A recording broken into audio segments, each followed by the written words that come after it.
It's interruption marketing at the end of the day. Because when people think it's about an ad, now they think it's about an algorithm. They try to complicate everything and they forget they're talking to humans. You're listening to Brainwork Framework, a business and marketing podcast brought to you by focus-biz.com. Welcome back to another episode. With us today is a very special guest, Sarah Sal, who is the Facebook and LinkedIn ad specialist at Hootsuite. We're going to be talking all about Facebook ads, copy, conversions, ROI, and all the fun stuff that go into building your business and your ad. Sarah, so excited to have you here. How are you doing today? I'm good. It's a pleasure to be here. Absolutely. So we always like to ask our guests, how did you even get into this line of work? What you're doing before, and how did that prepare you for what you're doing at Hootsuite now? By a big coincidence, because my background is applied mathematics and computer science. And today I appear on some of the biggest conferences in marketing, copywriting. I have my name in some of the biggest copywriting blog like Copy Hacker, Copywriting Club, etc. I used to be very bad at writing. It used to be way easier for me to write 5 pages of mathematical formula. But you asked me to write 5 sentences. My mother tongue is French, so I studied in French, right? And I would mix things so badly that the reason I studied computer science and mathematics is like, gosh, I would not need to write a single sentence. I just speak to the machine. Numbers make more sense, right? Sure, different language. Exactly. If you ask me, I would say grammar, spelling, it's a social construct. It is. Yeah, it is somehow. So let's say I was good at mathematics. The French teacher hated me and I hated her. Okay, hate is a strong word, but we didn't like each other. That's a better word. And then after university, I did a master in applied mathematics. I wanted to do a PhD. And I realized I love mathematics. It's meditative. It's calming. But I didn't like the job opportunity. I liked the topic, but I didn't like the doors it opened. Then I started working computer science, and I used to work with different APIs. So I would work with an API of a hotel reservation and look at a train reservation and look at something else and mix them together to build apps. And then Facebook API opened up, and I'm like, this is a really big opportunity. So I started learning it.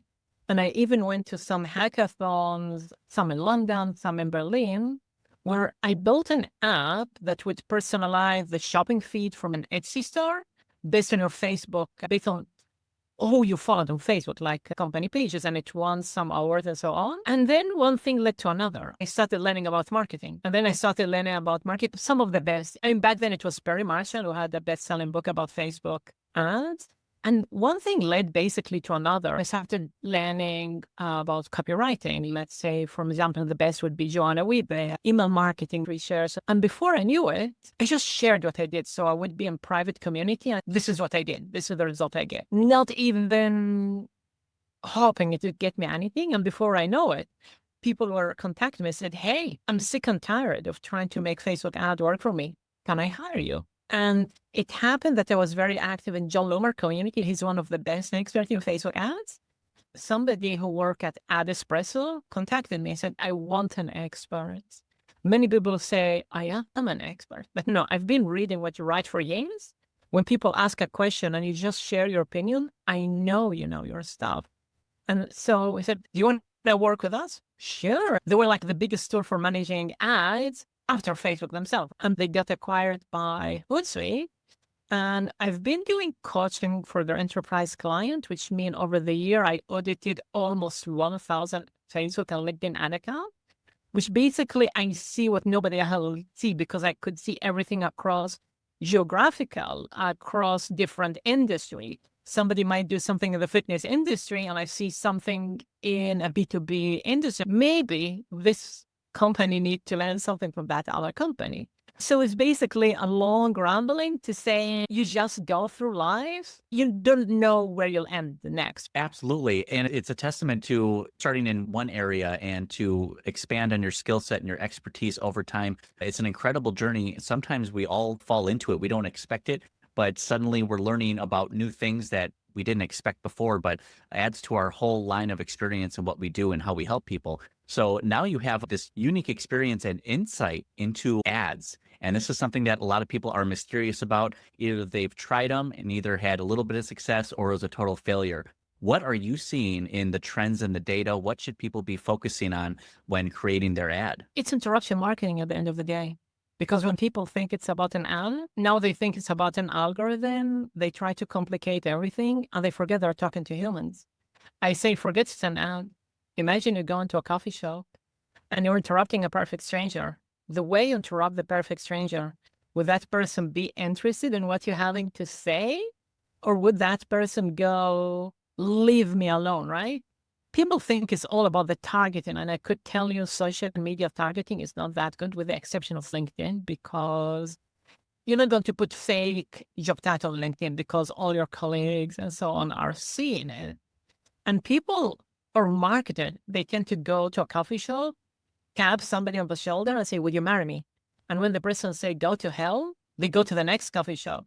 And then let me try a coffee shop in another city. I just need people who are desperate to get married. Imagine you help people pay less taxes.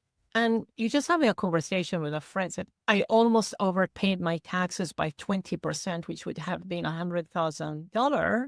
But then I knew I could delay, I could ask people to invoice me earlier, and I could ask them to pay me 2 months later. I know that because I did this for a tax consultant. And then somebody across the table, their head turned, tell me more. That's marketing, it's persuasion. It's like, how do you talk to a stranger? I like to give the example of magnesium. If I said, buy magnesium tablet, why should I even care? If I told you that 80% of Americans are magnesium deficient, so what? Now, if I told you it causes insomnia, fatigue, depression, and you had a bad night's sleep, now you're paying attention, right? So it's like, how do I talk in a way with some fact, with copy and using storytelling that I'm grabbing your attention, basically, keep telling me the story, please don't stop talking. And then after you have 10 questions for me because how interesting it is. Yes, absolutely. And I wouldn't say it's a new approach, but I don't think a lot of businesses are focusing on this type of marketing, creating an ad that really doesn't look or feel like an ad. That was a perfect description on how we present the pain point solution and how we even drum up this topic. So we know targeting isn't as effective, but it still could maybe work. LinkedIn's a little more focused on that, but I think they both serve different audiences and maybe different price points too. I feel LinkedIn is known for being B2B, and B2C would happen more on Facebook, or it's just a different audience. How would you determine using one or the other or both for a specific campaign or business? You could do both. I like to say that marketing is dipping your toe into the water. And I could have done 100 campaign, and the 101 campaign would surprise me. So if companies can afford it, they say, try Facebook, try LinkedIn, have them fight each other, and the one that gets the best result or the best ROI win. Of course, one should be able to target. So I used to do a lot of B2B marketing on Facebook.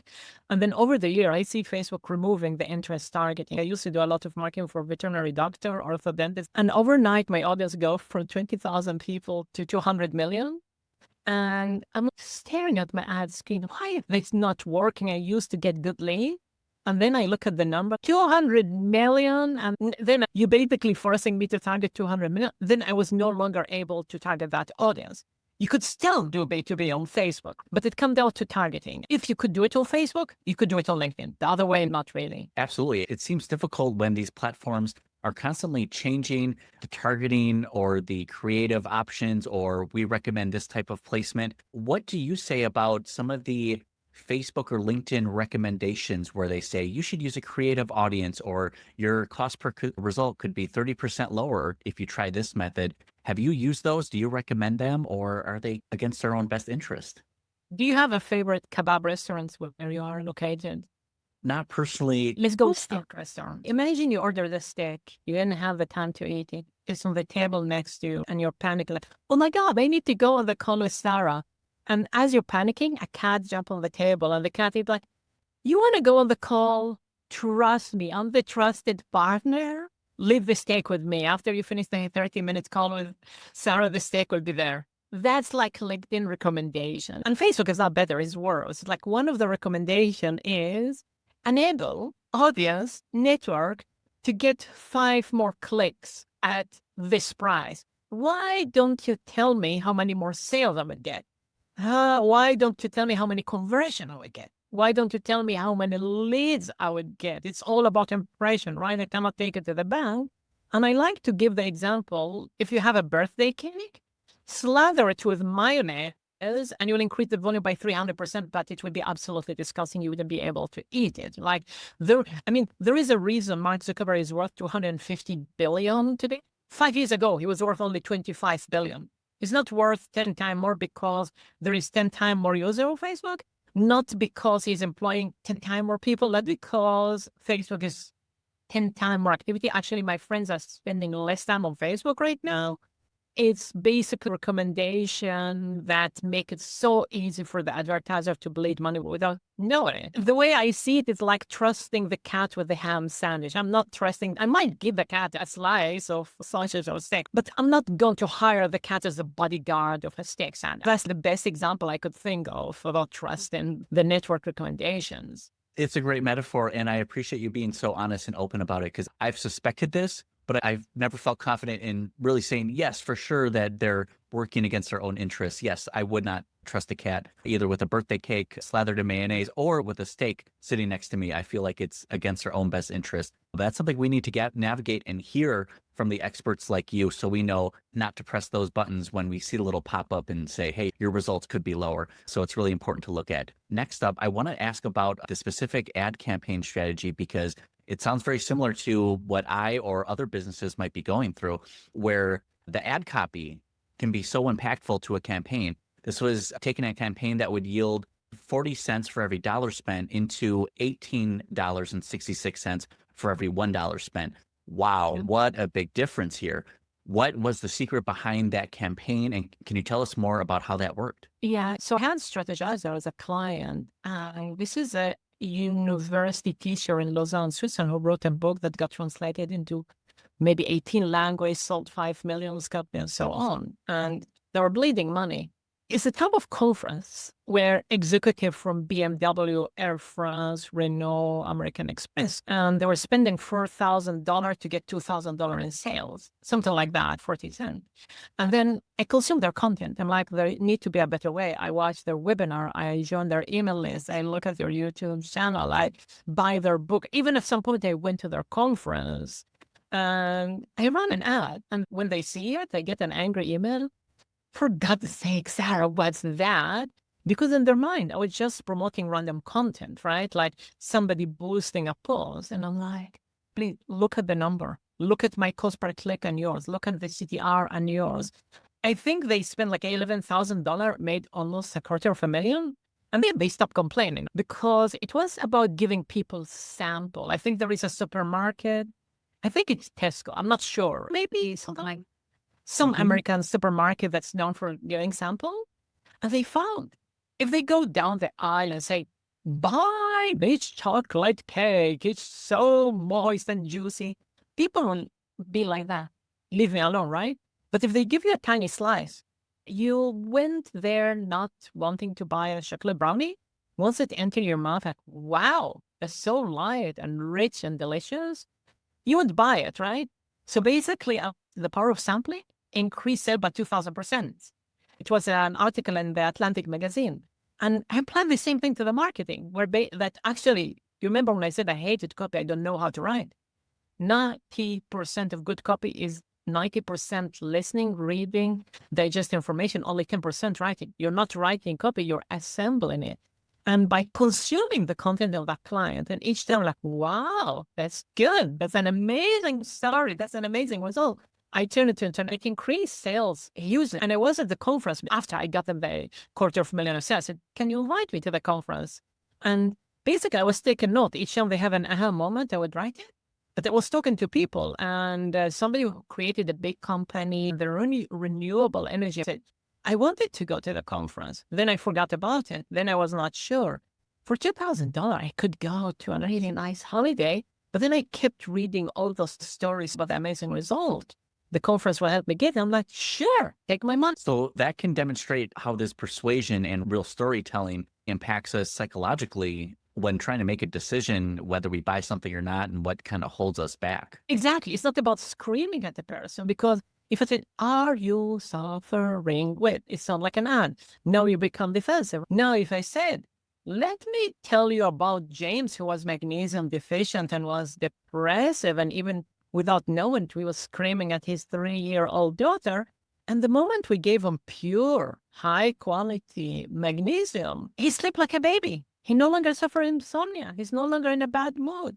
People said, what happened to you? You're always smiling, right? No, in your brain, you're like, oh, that's me.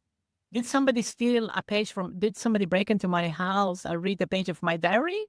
Because I tell it from the point of view of somebody we already helped. Actually, I had a client from the Shark Tank show, and it's a product called Better Back. It's for back pain. And she came and she said, I think my problem is the targeting. And I'm like, okay, she sold a million of her product and she pitched on Shark Tank and invested. How many people have back pain? And she's like, oh, if you're over 40, that's like 30%. So if you go to a random room and people are over 40, you're going to have people with back pain. What if you're already reaching the right audience, but the message you tell them is not good? And the moment we stopped telling people this is a product for back pain and started telling the stories of people who suffered from back pain and how it made a day in life. So the story was a single mother who used to work like 16 or 15 hours per day on a call center. And when her back was killing her, she could no longer go to work. She only takes 60% because she's on disability. On a single mother minimum salary, she couldn't even pay rent. And it's just like, oh my God, the grandmothers have seen this Shark Tank episode of the product. It made day and night difference. And now people were visualizing themselves in that product. And basically she got the most sales in a single day from Facebook ads when we used that approach. Wow, that is absolutely fascinating. So I'm definitely going to try all of these methods this week and immediately switch over to a more story-driven method, and excited to try this out because it sounds incredible. Is this good for any business, for any price point, for any industry, or would you take a different approach, or is this kind of just the tried and true method? It worked for a lot of industry. Now there are industries that are more visual, right?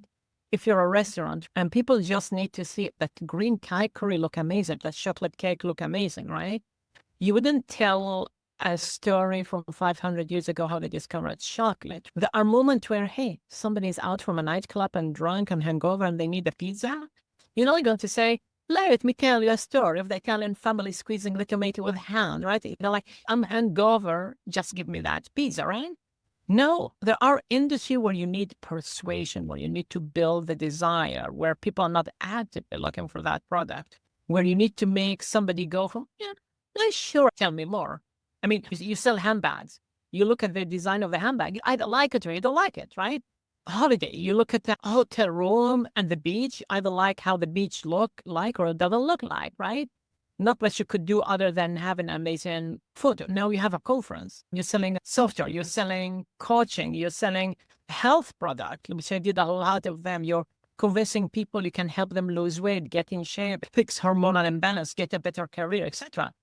That's where you need persuasion. Interesting. Now, when you're setting up a campaign, let's say in Facebook, do you go as far as installing a pixel and you're basing it on the effectiveness of the link clicks, or you just kind of go general awareness and you're hoping that the landing page is going to do the trick? And do you even have one? Do you focus on the landing page as well? Do you continue that story-driven model? 100% I will not run ad if it doesn't have a pixel, because no tracking is perfect. But one, you want to know which ad is working, which one is not working, right? Awareness, don't do it, because Facebook have like 800 million fake profiles. So you're running awareness. Facebook is like, give me the money. 5 years ago, you had a warm audience. I might do retargeting and do traffic, impression, engagement. Now I only do conversion. Facebook is, you want the traffic. I don't care about the quality of the traffic. I don't care if 99% of that traffic bounce, if it's accidental click, if it's on a video where you're interrupting people watching a funny video and they're like, take that ad out of my face. So I only run conversion campaign. And of course the landing page need to work because the ads sell the clicks. But once you sell the click, the landing page needs to sell the conversion. Whether it's a sale, whether it's an email opt-in, whether it's watching a webinar, because the ads started the journey doesn't mean everything else, including the landing page, the email, what is even said on your website doesn't need to continue selling them. To an ice-cold audience, if I could say it that way.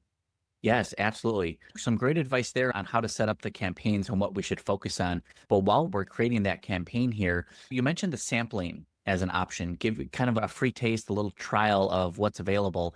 Do you recommend going for the hard sale within like that landing pages or conversion? But you mentioned some other option like opt-in or maybe like a lower ticket offer.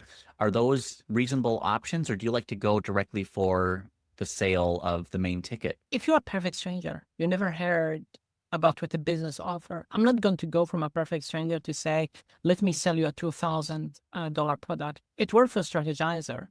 They have a book everyone know within a specific industry, 5 million sold. I would want to get an email because I get more than one chance of selling to you. It's like, there is a business, I run ad for them for a year. It's a language course. And they would break even on email opt-in. And then what happened is that most people would buy around 5 months and a half. And then it's Black Friday and they will make like $2 million in sales.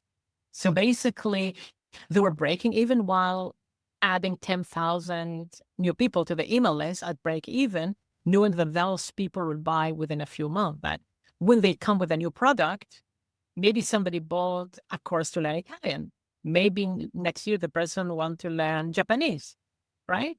And now you're making extra money from that person. It's very hard to go from perfect stranger to give me the money. It could work with some offer, but what happened if the person did not buy, you lost them. Well, if you get an email, and as long as the email marketing is good, right? If you send 3, 4, 5 email and then you forget them for 6 months and for 2 years, you create new blog post, new podcast, no webinar, no YouTube video, nothing, and people totally forgot you exist, then email become less effective. Yes, absolutely. Now, for a few years, AI has been changing the game for a lot of businesses, solopreneurs, freelancers out there.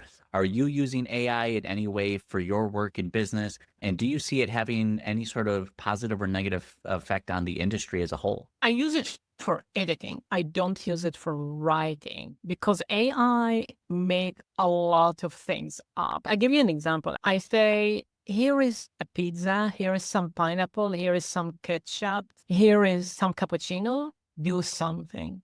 And if I told an Italian chef this, probably that Italian chef will take his belt and try to hit me with it and say, how dare you do that? AI, it's not an expert. It doesn't recognize that I asked it to do something badly. And it created a chocolate pineapple cappuccino pizza. If hell exists, that's what people eat in hell, right? It's good for editing, right? For getting idea, for brainstorming. No. Here is where the risk of AI. Let's say you're in a specific industry. Let's say you're in the construction industry. Now you have 100 of your competitor all using AI, all sounding the same. But what I know, there are stories of how you help client that nobody else knows than your client. And I'm having businesses where I'm like, hey, do you have students? Do you have clients I could interview? And when I interview them, sometimes the business owner doesn't even know those story. And sometimes there are stories that are extremely strong and emotional and nobody know because it's stuck on somebody's head and nobody asked. I give you an example. I wrote some ad for a course by copy hackers called Freelancing School, and I'm interviewing students. And one of the students say, it's lockdown, right? The job I had with internship disappeared. I go and I cold email 50, 60 companies. Nobody replied to me. I go and I register to Fiverr because I need a job. Somebody pay me, I don't remember the exact number, maybe $15 for a blog post for something spiritual I didn't understand. It took me like 10 hours to write it. And I'm like, that's like $1 per hour. She was so depressed that she said, I felt like if I went in front of Starbucks with a cup and bag, my career would be better. That's how bad it was. But then I joined a community where people were so supportive, where people had an overflow of work. And some people took me under the wing and said, okay, I need help with this because I have too many leads. And now I have a case study where I could say, this is how I help a client get a $200,000 lunch. No, I'm no longer making $1 per hour. I'm paid generously because company want case study. If they're going to give you good money, like, what did you do? Okay, you have somebody make 200,000. Okay, it's no longer an expense, it's an investment. And that story, if I didn't spend like 1 hour with the person asking her story in detail, nobody would have known. And you could go to ChatGPT, you could go to DeepSeek, you could go to Claude, you could go to whatever AI is there. AI doesn't know that story. And this story is unique to one single business, not 10. One, right? And you're sure that the 10 other or 100 other competitor cannot tell the same story. So basically AI make me want to go deeper. It's like, no, I need to work harder to distinguish myself. Because before, to write an ad, somebody said, my English is not good, my grammar is not good, I need to hire somebody, that person need to get back to me. Now, with one press of button, you could generate 100 in 5 seconds, right? And all the ad platform are using AI. So how do you stand out from all the bad noise? Absolutely. But I think it's a perfect example of how we can actually ethically use AI to not burden us with this extra workload and use it in the ways that actually benefits us and doesn't take away that human element, but also the importance of soliciting feedback from your clients. This is information that is so valuable to a company, and just the story and the reasoning behind why they had this issue and why they chose you. That can be a powerful story to use in your marketing messaging. It's just huge. Yeah, I have an example. So a language course, they assume people wanted to speak fluent Spanish, right? Most people say, I'm in Mexico. If I could order a taxi, I could order food, I could order my coffee, I'm happy. I don't want to understand political debate on TV, right? So going from that to what people said, I think it was a difference between making 20,000 and maybe 60,000 in sales. But the biggest problem, people said, I've been learning language for years. Native speakers speak too fast. I know every single word, I know the grammar, but I cannot every 5 minutes ask them to speak slower. So now having a course, so how do you train your ear to understand people who speak fast? I don't remember the exact number, but he made over 200,000 when he launched the product. It wasn't about marketing. It wasn't about the ad setting. It wasn't about a secret button. It wasn't about running a traffic instead of a conversion campaign. It wasn't about marketing. It was simply about asking the audience instead of assuming what exact problem they had. That was like day and night difference in terms of ROI. And I see that issue happening with a lot of business owners. They spend and invest so much time and money into an idea that they think is going to fit into a market without even asking them, or building the product and then deciding, okay, now I want feedback. Ideally, you want that feedback right away. Before you even make a logo, a brand name, or a website, go ask your potential audience, what do you think about this? If I put this together, would this be valuable for you? Getting that early buy-in from your potential audience is going to be critical for how you build this out. And even if you bother to build it out, you might realize there's a different solution to this problem that you were going to spend months trying to solve that unfortunately there wasn't going to be demand for. Right? Absolutely. A lot of great advice and tips here. Sarah, I do want to ask you, where can people find you online and get connected with you? Because it seems like you have a lot of resources available, blogs, podcasts as well. My website. So just Google my name, Sarah, with an H at the end. S-A-L, or Sarah-Sal.com, and that's my website. And if you're on that website, you'll find me on LinkedIn, you'll find the different blog posts I have and so on. Very nice. And we'll have all those links available down in the show notes and the description for everyone to get connected. Now, Sarah, where do you think ads are going to be going in 2025 and beyond? Are you kind of foreseeing a different trend taking place, things that we should kind of be aware of as we're going into 2025 here? Not really. Actually, another podcast asked me what is something that worked today that didn't work 6 months ago. How about I tell you what worked 100 years ago before social media even existed? I think things like persuasion, talking to a human, interruption marketing, storytelling, market research would always exist. And the example I gave them, I think it was the American Heart Association. If I remember, they said popcorn that you get at the cinema have 37 grams of saturated fat. How do you know? Is it too much? Is it too little? Is it exactly? Nobody know. So they said it's the same as an English breakfast, sausages, French fry, and God know what combined. It made it to the first page of every major newspaper. People were like, what? Just the popcorn is like fried steak and an English breakfast and a sausage and an egg and all the trimming. And analogies, it's like something you cannot understand. Use an analogy and I get it now. And that will not disappear, whether it's 2025, 2026, or if maybe it's 2035, or 2,135 and none of us exist, maybe somebody still hear this interview. Oh, I could use analogy so people can understand my marketing. Build your marketing on things that are long-term. Don't build your marketing on something that is only short-lived, because then you burn out. Then you're doing something and then 2 months later it doesn't work. And then you need to find the next thing that works and it doesn't work.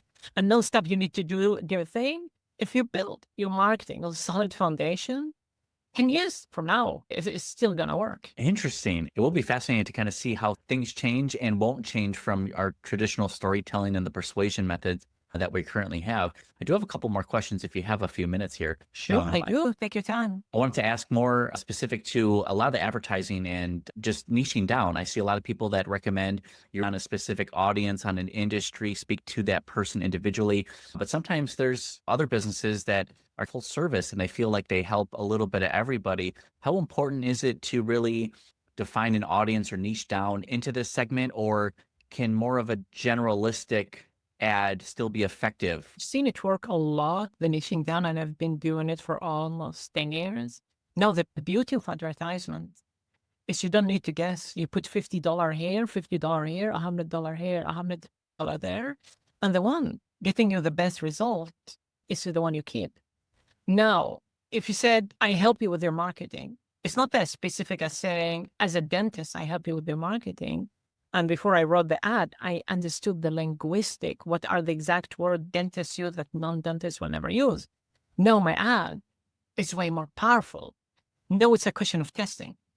Now, just because something worked for me, there are many campaigns that did not work that when I niched it down to work.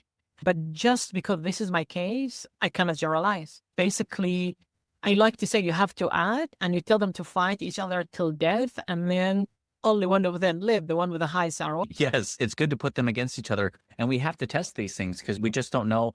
We can use all our past experience, what has or hasn't worked, and pulling all these numbers and figures together. But actually testing something specific and unique to that business or product or service is really going to open new ideas and opportunities for you.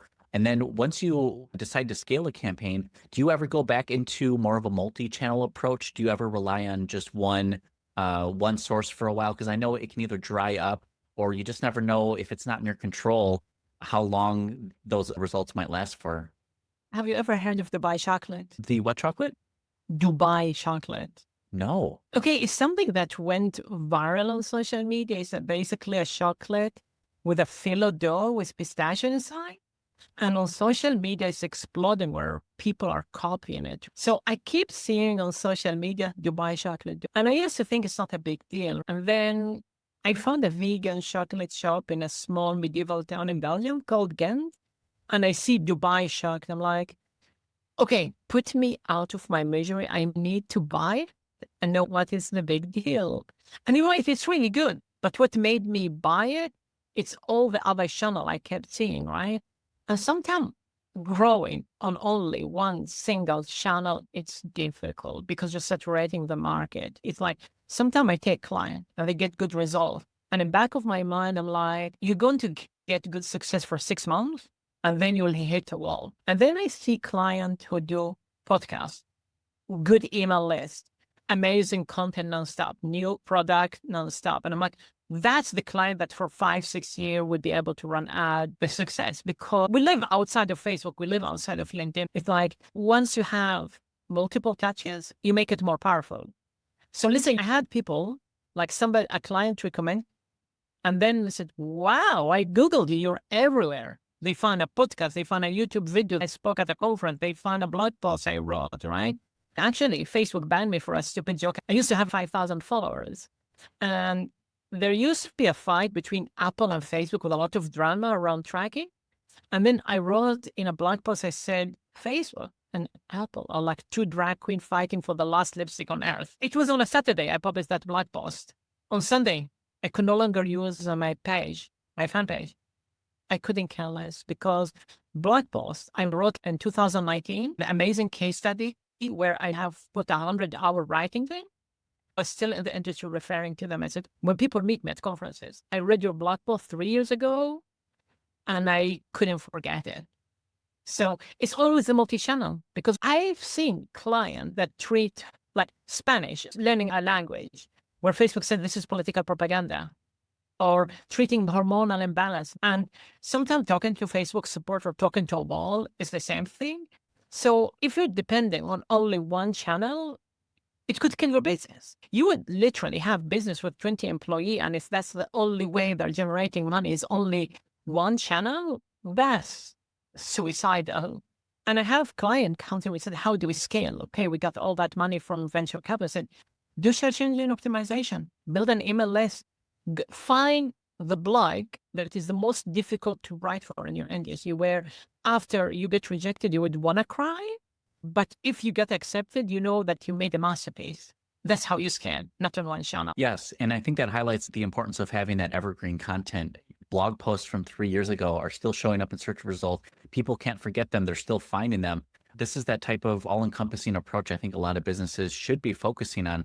One, it just different channels of revenue, and they help complement each other. The Facebook ad can get the click and get them to the page to find out about you, but the YouTube videos and the podcasts and the blog posts are going to help tell more about your story and how you help them. And that's everything that helps them just be more invested into your brand. Once they start consuming that content, you don't want them to leave, because that's when they're going to a competitor. Do we have time for another story? Yes, please. So there is a dentist that come to me asking for help. Her husband is a dentist that does dental implants. And during the day, she does the marketing of the competitor. And she's like, Sarah, I copied the targeting. I copied the ad copy. I copied the landing page. I copied everything. I don't understand why my boss is getting amazing result and I'm not. I'm like, can you go to Google, type your husband name and type your boss name? Her boss name was to be found everywhere. Her husband not. I might see an ad, right? But if you think I'm going to pay $5, $10, $15,000 for a medical procedure, and it's not only about the money, it's like, what are the complications? Is it a good? What are the risks on that procedure? You think that for $5,000, I'm not going to grab that person's name and Google it? So it's a case of doing marketing and everything that exist outside of the Facebook or LinkedIn ecosystem, make that the ad is more likely to convert. Interesting. So copying something word for word, copy for copy, even the landing page as well, just couldn't be found online. And therefore, those are missed opportunities where someone is searching for problems or solutions to their problems online.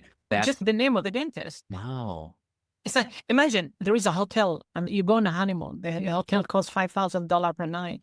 You think you're not going to Google that hotel name to look at the review? I would. You have a lot of people on YouTube saying, I love that hotel. And it's the same thing for a dentist. Like the boss was found everywhere. He was found on YouTube, on podcasts. He had amazing blog post content that made people say, okay, I'll open my mouth. And when I open my mouth, I'll give you $5,000 and I let you sedate me. And knowing that for the next 3 hours, I don't know where I am. Yeah, for a medical procedure costing $5,000, people will Google your name. And that was the difference. What can people find when they Google your name? Absolutely. And it's funny that you mentioned the dentist, because I'm also working with a dentist right now. Very similar situation where just getting her out there, more opportunities with the content. So that way people can see and experience a little bit about her and her brand as opposed to her competitors. But great results already. 8 new patients last in January, just a couple months ago. So we see that the SEO is taking effect and having results. But we did do a little bit of ads as well. But unfortunately with ads, once you stop spending the money, the leads stop coming in, which I think the SEO can help supplement and just doing the other content as well. And people are researching, people are more informed than ever before. So consumers are looking for you online. Correct. Sarah, we appreciate all of your wisdom and tips and tricks with us and expertise into the Facebook ads and LinkedIn world. Very exciting stuff. We appreciate everything that you shared with us today and really looking forward to everything that you're doing and excited to stay in touch with any of the cool updates from your blog and everything. Sure. Same here. Thank you so much. Okay. It's my pleasure. Take care.